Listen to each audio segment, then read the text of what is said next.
So with Wayne Rooney looking likely to return to Everton 13 years after leaving them for Manchester United in a £30 million deal, let's take a look at the Toffees starting 11 from the final game he played for them. A 5-1 defeat at Manchester City in May 2004, and that was before they were rich. Nigel Martyn. Nigel Martyn had signed for Everton in the summer of 2003 and stayed with the Toffees until 2006, when an ankle injury forced him to hang up his boots at the age of 40. David Moyes later hailed him as his greatest ever signing. I'm not sure if I'd completely agree with that, but I can definitely tell you what wasn't his greatest one. Martyn has briefly spent time as a goalkeeping coach at Bradford City. They need all the help they can get. Tony Hibbert. Tony Hibbert is an Everton hero. The Blue who came through the Goodison Park ranks, spent his entire career at the club, never complained about being second, third or even fourth choice. He was released in 2016 after barely featuring the previous 4 seasons. At the age of 36, he's recently joined Sunday League team Hares FC, who had been undefeated and just won a game 21-0. Hibbert steps onto the pitch for his debut. The team instantly loses. Alan Stubbs. It only takes wandering over to one of the worst teams in Premier League history for 5 minutes to realise that you probably shouldn't have left your club to begin with. Alan Stubbs had captained Everton to an unprecedented 4th place the season after Rooney's departure, but refused the club's offer of a 1-year deal and took up the option to sign for newly promoted Sunderland instead. The Black Cats went on to get trashed every week. He was caught celebrating Tim Cahill's last-minute winner at the Stadium of Light, and he was quickly booted back to Merseyside in January on a free transfer. He went on to lead more European charges, but seemingly did not learn his lesson, leaving Goodison Park in January 2008 to sign for an even worse team than the Sunderland one. He was relegated with Derby County, failing to win a single game with them, before announcing his retirement in August 2008. And to be honest, could you blame him? He was appointed coach of Hibernian in June 2014 and swiftly guided them to 2nd place in the 14-15 Scottish Championship and to a Scottish Cup victory the following season, their first piece of silverware in their 114-year history. He succeeded Neil Warnock at Rotherham United in June 2016. He was sacked after just 14 games, with just 1 win and a losing streak of 7, with the worst goal difference in the entire Football League. David Weir. David Weir left Everton for Rangers in 2007, having spent 8 seasons at the club. The former Scotland international saw out the remaining 5 years of his career in Glasgow, assuming the club captaincy in April 2009 and collecting silverware from all angles. He retired in May 2012, and a year later he signed a 3-year deal to manage League One club Sheffield United.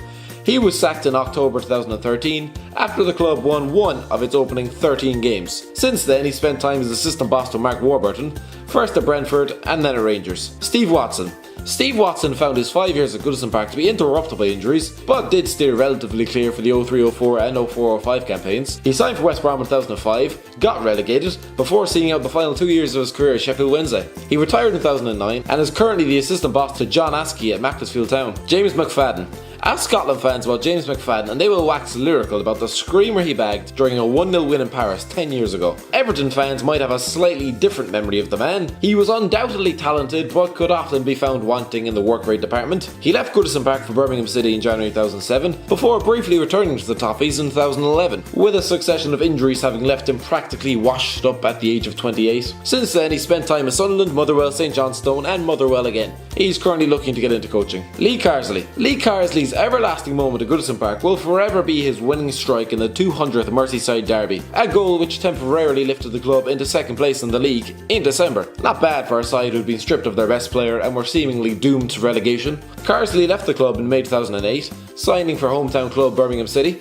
He helped the Blues achieve promotion back to the Premier League during the 08-09 season, before leaving in July 2010 for Coventry City, where he made 25 appearances before retiring. Since then, he spent time in coaching roles at Coventry City, Sheffield United, Brentford and at England underage level, despite having 40 caps for Ireland, but whatever. He's just recently left his job as the Manchester City under-18 manager. Joseph Yobo. Deployed in an unfamiliar midfield role in Manchester, maybe that's why they lost 5-1 that day, Joseph Yobo ended up spending 9 years at Everton, as a centre-back, albeit the final 2 were spent on loan at Fenerbahce. He signed for the Turkish Giants on a permanent basis in 2012, winning a Turkish Super League before seeing out his final days with an unsuccessful loan spell back in England, with Norwich City in 2014. He's currently Nigeria's record appearance holder with 101 caps. Leon Osman. In November 2012, Leon Osman made his international debut at the age of 31 years old. It was probably one of the proudest days in his life. Less than 4 years later, he was getting dumped by the club he'd given 19 years of his life to, over the internet. I'd say that day didn't even make his top 5. It seemed a strange way to dispatch of a man who'd given his entire career to the club, to announce it via the club's website rather than to his face. Since then he's taken the Jermaine Genius approach to retirement, shoving his face in the media in the hope that somebody might take him, until he will inevitably face facts and call it quits any day now.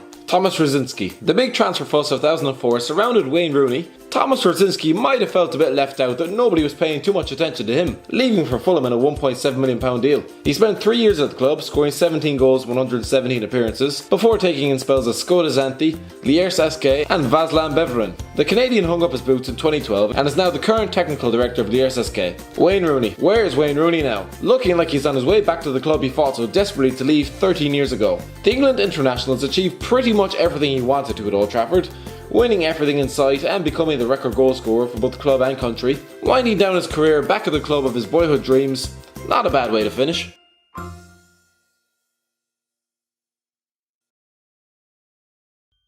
Thanks for watching. Don't forget to like, share and subscribe, and make sure you check out Footy Feed for all the latest transfer rumours and news.